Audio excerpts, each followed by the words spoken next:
Hi everybody, welcome back to Azul School, where homeschooling is my favorite job. I want to say hello to all of my ladies, parents, friends who are joining. I'm doing another video from my bed, as you can see. Today I'm going to do kind of a homeschool recap video. By the time I started this channel, I was already well into our homeschool year, and so I never got to do a curriculum choice video for you guys for 2020-2021 school year. If you've been with me for a while or you're coming from my Instagram page, you may already be familiar with what we've been using for our school year. But let me recap for you guys really quick what we started with and where we're at now. If we're still using it, if we're not, if we're changing, if we're stepping away, you know the drill.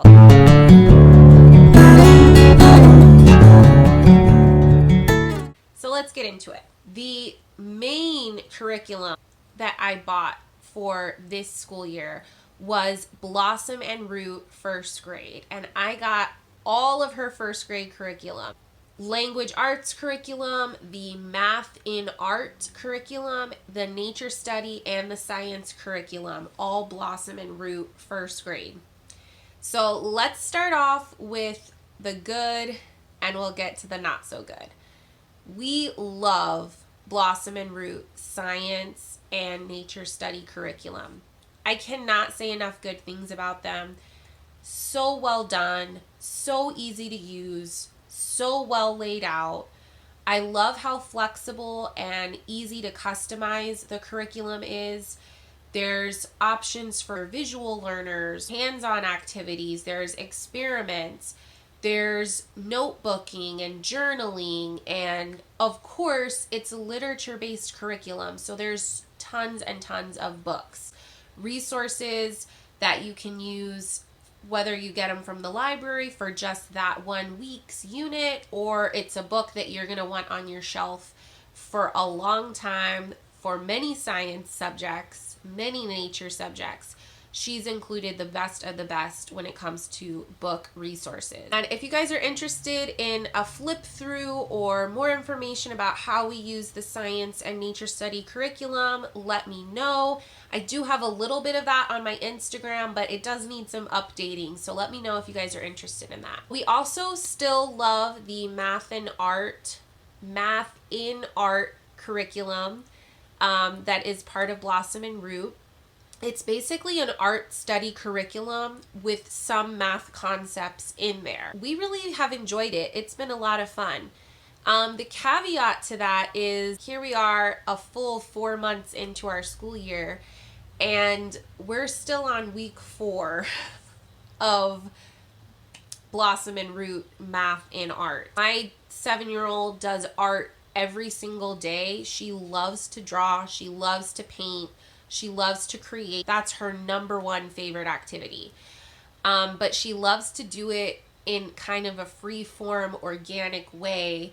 And for us to sit down and say, okay, we're going to do an art study, it's just not been a top priority. I want it to be more of a priority. I think it's a really well done curriculum. I just haven't pushed for it to be a huge priority in our homeschool. We do it occasionally. I want to do it more. I really do want to do it more because every time we sit down and do it, we have so much fun together. We'll see if in the coming months it becomes more of a priority. At this rate, we're probably going to be working on that same year 1 math in art for all of 2nd grade too, because we're just very slow going with it. But it is something that I will keep around and hopefully use more often. So now the language arts curriculum for Blossom and Root. This is a secular literature-based curriculum. Completely secular, completely literature-based. So for language arts in Blossom and Root, you are reading 1 or 2 stories every week, and then all of your work, all of your schoolwork is based off of those 1 or 2 stories per week.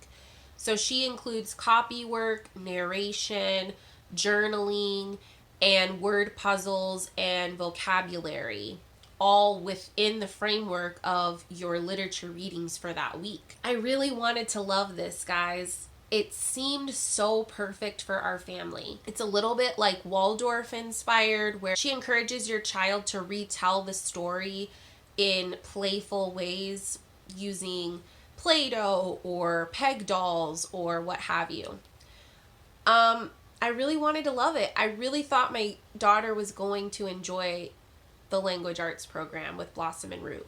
And what ended up happening is pretty quickly, I would say around week 6 or week 7, we kind of hit a wall with it, where my daughter, when it would come time for us to do language arts, she'd go, oh, and like, I immediately know when I get that reaction, something has to change. So I asked my daughter, like, what is it that you're not liking? Are you not liking all of the writing? Because it is writing heavy. What my daughter ended up expressing to me was just that the stories used, which again are a critical part of this language arts program, everything is wrapped around these stories, this literature. It just wasn't appealing to my daughter. She just was not into these books, not into these stories at all. Didn't find them interesting, thought they were boring. And so then when all of your activities are based off of that literature and you're already bored and uninterested with the literature, of course you're not going to enjoy the activities either. So here's where we are now, 4 months in. We have basically dropped the language arts with Blossom and Root, with 2 exceptions. My daughter really loves to do the mini poems. They're like a fill-in-the-blank word puzzle.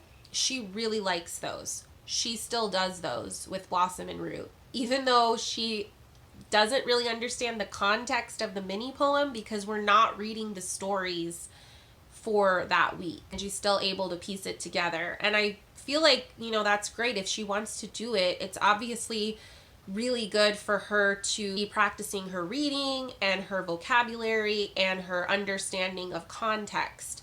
All of those skills are happening when she does those mini poems, so I'm all for it. The other part that we're still using for Blossom and Root Language Arts is just the vocabulary lists. So every week she gives you a list of words to practice, to play with, and we're still using that because I feel like it's a good spine to build off of for my daughter's vocabulary. And that is all we're doing for language arts from that original curriculum that we purchased. And it's kind of a bummer. Obviously, literature is going to appeal or not appeal to different people, just like any other art form. These particular stories just did not appeal to her at all. The idea of listening to a story and then acting it out didn't appeal to her. Total of 3 times, maybe, were we doing the hands-on aspect of the language arts curriculum, which was a huge reason why I purchased the curriculum in the first place, because I thought that those projects would be fun for her. I'm telling you, we did like 3 of them and she was done. As of right now, I don't have a solid grasp on language arts. As far as reading, we read together every single day, whether it's books that are related to our science unit or it's books that are related to the season that we're in. We read every single day. She has started on her own to do more independent silent reading, which is so exciting because I really wasn't sure that she was going to be the type of kid that did that, and I'm so happy that she's starting to. If the book is something that interests her, and if it's a book she picks out herself, she's all for it. She's really excited to be read to or to read by herself. So I'm going to keep letting that happen. I do not want to extinguish her joy in reading by forcing her to read stories because it's part of the curriculum. She never finished the Teach Your Child to Read in 100 Easy Lessons. I mentioned that in my preschool videos. So we are also working slowly to finish that. And she's improving greatly and at a pace that she is setting. And I'm letting that happen. I'm letting her set the pace for that. She does do some journaling and some independent writing. Although it's not her favorite thing to do, I can get her to do it if it's on a subject she's interested in. So again, all of these aspects that Blossom and Root had, were right. It just wasn't the right subject matter. So there's a chance that Blossom and Root second grade, maybe we'll have more success with it if the stories and the books are more appealing to my daughter. I don't know. And then one more thing that we have incorporated is something I heard about on the Homeschool Unrefined podcast, which, by the way, is a great podcast in case anybody likes that sort of thing. Homeschool Unrefined is really good. They talked about the Logic of English program. Now, the Logic of English program looks amazing. I've looked into it a great deal. It looks really, really great. The downside for us is it is so expensive. It's just not something that's within the realm of possibility for us, especially halfway through our school year when I've already invested money into other curricula. However, Logic of English does have what is called LITE, L-I-T-E, Logic of English LITE course, which is a free online video series. All you have to do is just create an account. It's completely free. That is a really great resource for language arts. So my daughters have both been watching those videos occasionally as well, and I will link those down below. Logic of English really breaks it down by showing you all of the different variations and options of how letters can sound.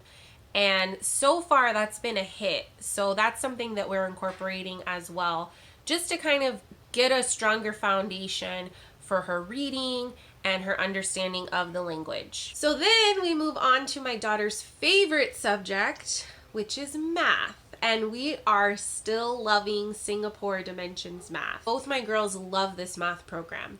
It is really customizable and really flexible, which are two things I always look for in a curriculum, and it's laid out really well. As far as history and geography, we haven't really gotten into that a whole bunch yet, and I'm probably going to end up purchasing the Blossom and Root history curriculum because it looks pretty awesome. Our art curriculum with Blossom and Root, you can build off of that and do some geography and some history if you're looking more into those artists that she's featuring throughout the curriculum. And so that's something that I really want to try to implement more in the next couple of months. I'll let you know how that goes. We did, as one of our read alouds, a book all about Anne Frank. I'll link that below. It's part of a series from Usborne Books. My girls really enjoyed it. We ended up reading the book. They asked to watch a movie about it, which I found an animated movie for kids about Anne Frank on YouTube. And they actually absorbed and retained a lot from that little mini unit study. It was probably about a month that we were kind of studying Anne Frank. And of course, they're getting historical context from that. And that's pretty much it. We're keeping it pretty simple. I am looking for another language arts curriculum, as I said. I'll keep you posted. But that is kind of our year-to-date recap of what 2020-2021 school year has been like so far. If you have any questions about any of the curriculum that I mentioned, let me know in the comments below.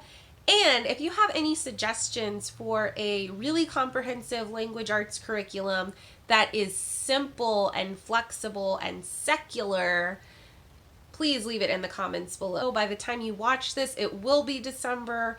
I hope that everyone enjoys their winter and stays cozy and safe. Thank you guys so much for watching our homeschool recap. If you have enjoyed this video, I hope you'll consider liking the video. And if you want to see more videos like this all about homeschooling and parenthood and encouragement for this crazy adventure that we're on, I hope you'll consider subscribing to my channel. And please definitely let me know in the comments below how y'all's year is going so far. Thank you guys so much for watching. I'll see you next time.